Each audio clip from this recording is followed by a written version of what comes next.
Hello and welcome to Mythic Mundi. When we hear the name Genghis Khan, what comes to mind?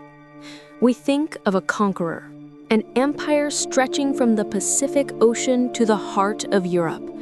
We think of the vast, unending plains of Mongolia and the horsemen who thundered across them. But the man who would one day command the largest contiguous land empire in history was not born a king. He was not born a Khan. He was born an outcast, a refugee, a boy forced to survive in one of the most unforgiving environments on Earth. This is not just the story of a conqueror. This is the story of the man who fundamentally changed the world long before his armies ever left the steppe. This is the story of Temüjin.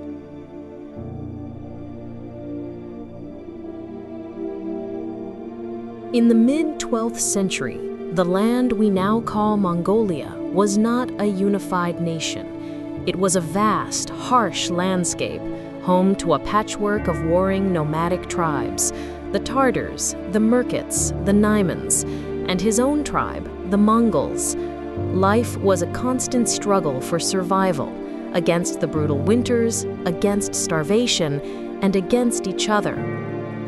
Into this world, around 1162, a boy was born. According to the secret history of the Mongols, one of our most vital sources, he was born clutching a blood clot in his right fist, a detail interpreted by shamans as a sign of a great and powerful destiny.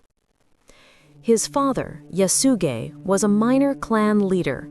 He named his son Temüjin after a Tartar chieftain he had recently captured.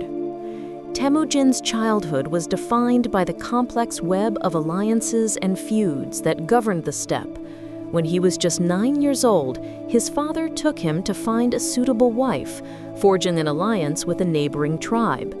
He was betrothed to a girl named Borte. On the journey home, Yasuge stopped to share a meal with a group of Tartars, old rivals. They recognized him and, violating the sacred laws of hospitality, poisoned his food. Yasuge died a slow, agonizing death. The death of a leader was a death knell for his family. Yasuge's clan, seeing no value in supporting his widows and young children, abandoned them. Temüjin, his mother Hwelin, and his siblings were cast out. They were left to die on the open steppe. This single act of betrayal would become the defining force of Temüjin's life. He and his family were forced into a life of extreme poverty. They scavenged for roots, hunted for marmots, and fished in the Onan River. This was not the life of a future emperor. It was the life of the forgotten. The hardship forged an iron will in the young boy. He learned to be resilient, to be patient, and to see the world not as it was, but as it could be. He saw the self-destructive cycle of betrayal and revenge that kept his people weak. He saw the chaos that came from disunity. Even in this desperate state, Temüjin showed signs of a natural leader. He formed a close bond, a sworn brotherhood, with another young noble named Jamuka. They became Ondas, or blood brothers. But the steppe was relentless. A rival tribe, the Merkits, raided their small camp. They sought revenge for an old grievance. Temüjin's mother, Hwelin, had been stolen from a Merkit man years before. In a mirror of that crime, the Merkits kidnapped Temüjin's new wife, Borte. Temüjin was faced with a choice. He could accept his fate as an outcast, or he could fight back. He chose to fight back. But he was powerless. He had no army. He had only his name and his will. He rode to the camps of the two most powerful men he knew. First to Togrul, the Khan of the Kurayat tribe, and his father's old Anda. Togrul, honoring the old alliance, agreed to help. Second, he went to his blood brother, Jamuka. Together, they raised a formidable army. The campaign to rescue Borte was a success. It was Temujin's first taste of military victory, and more importantly, a demonstration of his ability to unite disparate factions toward a common goal. This victory was the turning point. Temujin's reputation began to grow. Warriors, drawn by his charisma, his generosity, and his focus on loyalty, began to flock to his banner. But this rising success created a new problem. A rift began to form between Temujin and Jamuka. They were two powerful leaders with two very different philosophies. Jamuka believed in the traditional aristocratic system. He believed power should belong to those of noble birth. Temujin, the outcast, believed in something new. He believed in meritocracy. He promoted men based on their skill and their loyalty, not their bloodline. He elevated shepherds to generals. This was a radical, dangerous idea on the steppe. Their rivalry escalated. The once blood brothers became the two great rivals for the future of Mongolia.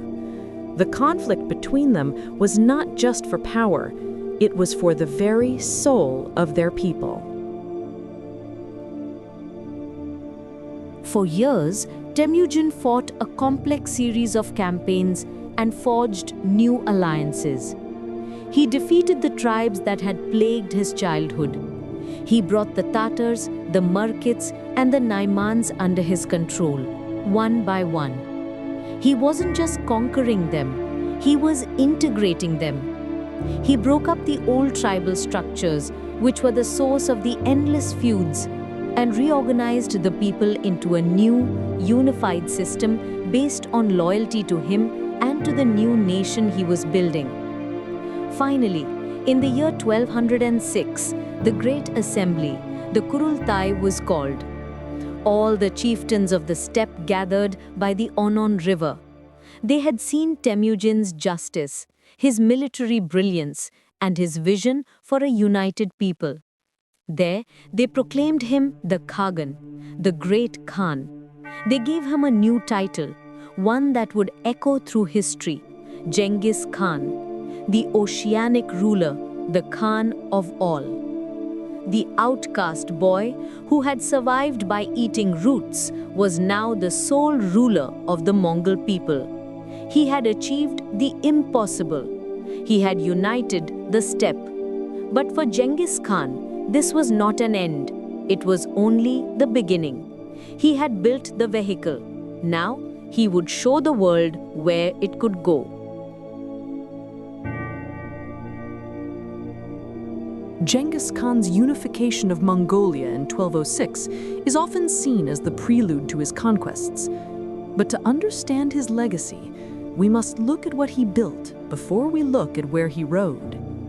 His true genius was not just in warfare, it was in administration. He had forged a nation of warriors, but he knew that an army without a purpose, without a system, would soon turn on itself. He needed to give his people something more than just a shared enemy. He needed to give them a nation. His first and most revolutionary act was to create a society based on meritocracy. Before Genghis Khan, your station in life was determined entirely by your birth. Under his new system, that all changed. He famously promoted men from the lowest rungs of society to the highest positions of command. His most brilliant generals, like Jibei his Zubutai, were not from royal bloodlines. They earned their place through loyalty and unmatched skill. This ensured that his government and his army were run by the most competent people, not just the most connected. It was a concept that was centuries ahead of its time. Next, Genghis Khan knew his new nation needed a single, unified set of rules. He commissioned the creation of the Yassa, the great Mongol legal code. This was not just a list of punishments, it was a social framework. The Yassa standardized everything. It regulated theft, adultery, and feuding. It established rules for the use of water and grazing lands, critical resources on the steppe. It made hospitality a law. But most remarkably, it codified ideals that were profoundly progressive. It declared all children legitimate, regardless of their mother's status. It banned the kidnapping and selling of women, the very crime that had defined his own life. And, perhaps most famously, the Yassa guaranteed complete religious freedom. Genghis Khan himself was a shamanist, believing in the eternal blue sky. But he was fascinated by other faiths. He invited Buddhist monks, Muslim imams, Taoist sages, and Christian priests to his court. He held debates, learned from them, and exempted all religious leaders from taxes and public service. In a world defined by holy war and religious persecution, the Mongol Empire became a haven for tolerance. A unified people needed a way to communicate. Genghis Khan ordered the adoption of a writing system. He captured a scribe from the defeated Nayman tribe and tasked him with adapting the Uyghur script for the Mongolian language. For the first time, the Mongol people had a written language. This allowed for the Yassa to be recorded. It allowed for histories to be written, for messages to be sent, for a complex government to keep records. It transformed an oral culture into a literate one. And to carry those written messages, he created one of the most brilliant administrative achievements of his reign, the Yam. The Yam was the world's first large-scale postal and courier system. It was a vast network of relay stations, stocked with fresh horses, food, and riders stretching across the empire. A messenger carrying an imperial decree could ride from one station to the next, swapping for a fresh horse and continuing at a full gallop.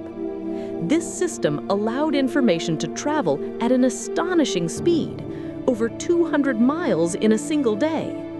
It was the nerve system of the empire, connecting its distant corners back to the capital, Karakoram.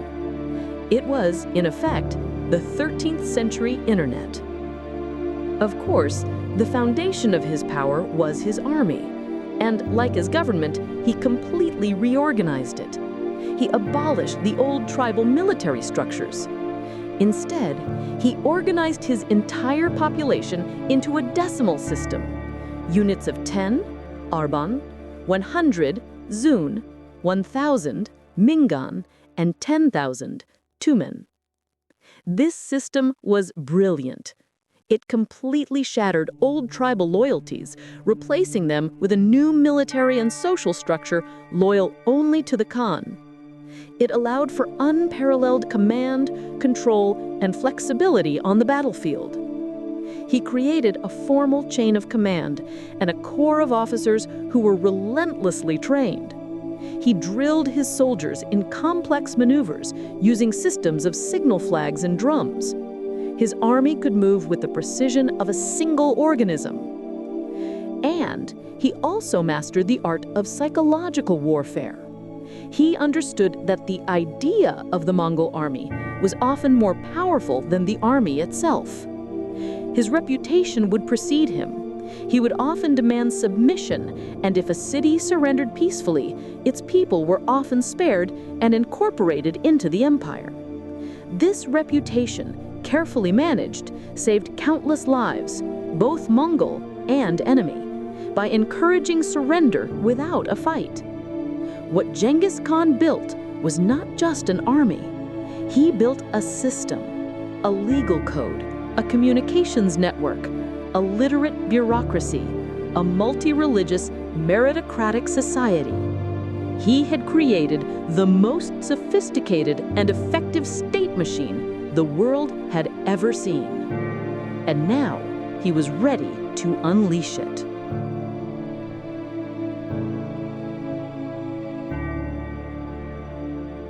With a united people and an unstoppable state machine, Genghis Khan turned his gaze outward. His first major campaign was against the Jin dynasty in northern China. This was a war against a massive, sedentary empire, a completely different challenge from fighting rival nomads. It was here the Mongols learned the art of siege warfare, adapting and incorporating captured engineers and new technologies. But the campaign that would truly open the world to the Mongols began not with an ambition for conquest, but with an act of diplomacy. Genghis Khan sought to establish trade and diplomatic ties with the powerful Khwarezmian Empire, which ruled over modern-day Iran, Afghanistan, and Central Asia. He sent a massive trade caravan of merchants and ambassadors. In a catastrophic miscalculation, the governor of a Khwarezmian border city, Otrar, accused the ambassadors of being spies and had them executed. To Genghis Khan, this was an unforgivable crime. The killing of ambassadors and merchants was a violation of all sacred laws.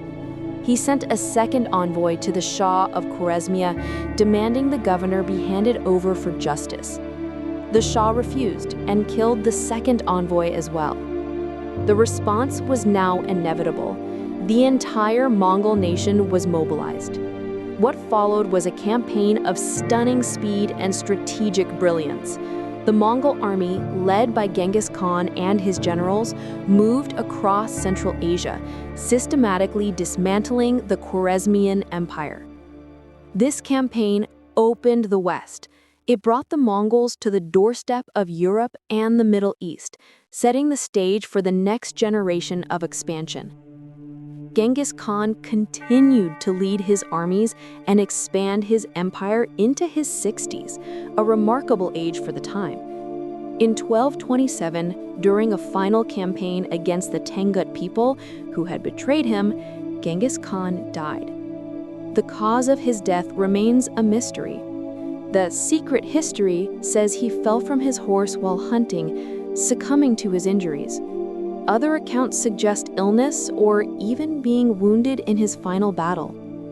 His death was kept a closely guarded secret, allowing his armies to complete their campaign. His body was then returned to his homeland in Mongolia for burial. And here we enter the realm of myth. Genghis Khan had reportedly requested to be buried in an unmarked grave. According to legend, his funeral escort killed everyone and everything they encountered on their journey to the burial site to ensure its secrecy. After he was interred, 1,000 horsemen are said to have trampled the ground, erasing any trace of the tomb. Rivers may have been diverted over the site. The soldiers who participated in the burial were then, according to some legends, silenced to protect the secret forever. To this day, the tomb of Genghis Khan has never been found. The man who conquered the world, who reorganized society, and whose face is one of the most recognized in history, rests in a place of perfect anonymity, hidden somewhere beneath the vast, silent steppe he called home.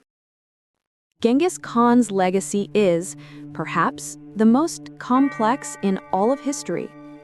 In many parts of the world, particularly in Persia and Central Asia, his name is remembered as a symbol of destruction. But in his homeland of Mongolia, he is revered. He is the founding father, the man who took a collection of warring, feuding tribes and gave them an identity, a language, a code of laws, and a place on the world stage. His immediate legacy was the empire itself. It did not die with him. He had planned for his succession, dividing the empire among his 4 sons, Jochi, Chagatai, Ogadai, and Tului, who would continue to expand it. It was his grandson, Kublai Khan, the son of Tului, who would complete the conquest of China and establish the Yuan dynasty, ruling as the first non-Chinese emperor of all of China. This act fulfilled the vision Genghis Khan had set in motion. But his true legacy is the world he inadvertently created. His conquests, while disruptive, ultimately connected East and West in a way that had never happened before. The era that followed, known as the Pax Mongolica, or the Mongol Peace, was a period of unprecedented stability across Eurasia. Under the protection of the Yassa and the efficiency of the Yam, the Silk Road, which had been dangerous and declining, flourished. For the first time, merchants, scholars, and artisans could travel safely from Beijing to Baghdad, from Venice to Karakoram. Gunpowder, the compass, and printing technology moved from east to west, triggering the end of the Middle Ages in Europe.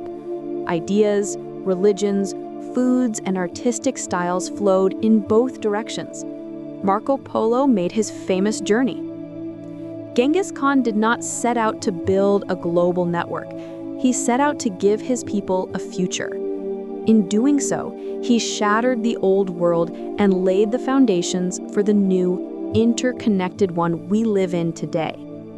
He was the outcast, the statesman, the innovator, and the conqueror. He was Temüjin, and he was Genghis Khan. The story of Genghis Khan is vast, and we have only scratched the surface. His impact is still being debated by historians today. What myth, legend, or historical figure would you like us to explore next here on Mythic Mundi? Let us know in the comments below. And if you enjoyed this journey into the past, please don't forget to like this video, subscribe to our channel, and comment with your thoughts. Your support helps us tell more of these incredible stories. Thank you for watching.